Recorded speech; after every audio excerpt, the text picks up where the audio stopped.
खूप डिप्रेस आहात ना? लाईफमध्ये खूप टेन्शन आहे, खूप प्रॉब्लेम्स चालू आहेत. प्रॉब्लेम्स हे ठीक पण केले जाऊ शकतात. आपली लाईफ सुधारली पण जाऊ शकते. तुम्हाला फक्त तुमचा पास्ट आठवतोय.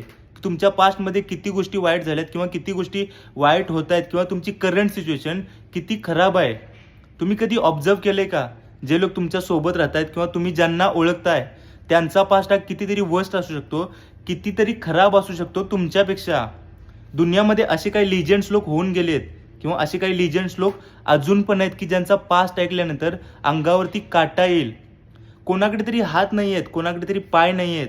ज्यांच्याकडे हात नाही आहेत, ज्यांच्याकडे पाय नाही आहेत, असे लोक बॉडी बिल्डिंगची कॉम्पिटिशन खेळत आहेत, ऑलिम्पियामध्ये मेडल्स घेऊन येत आहेत. तुम्हाला समजतंय का? तर त्यांच्या लाईफच्या स्ट्रगल पुढे तुमचं दुःख तरी काहीच नसेल. गोष्टी आज खराब आहेत ना, त्या उद्या ठीक होतील किंवा काही दिवसांनी ठीक करता येतील किंवा आपोआप त्या ठीक होतील. फक्त मॅटर इतकंच करतं की तुम्ही ते प्रॉब्लेम्स कसं फेस करताय आणि तुमचं फ्युचर तुमच्या करंट सिच्युएशनवरती डिपेंड असतं की तुम्ही ती सिच्युएशन कशी हँडल करताय.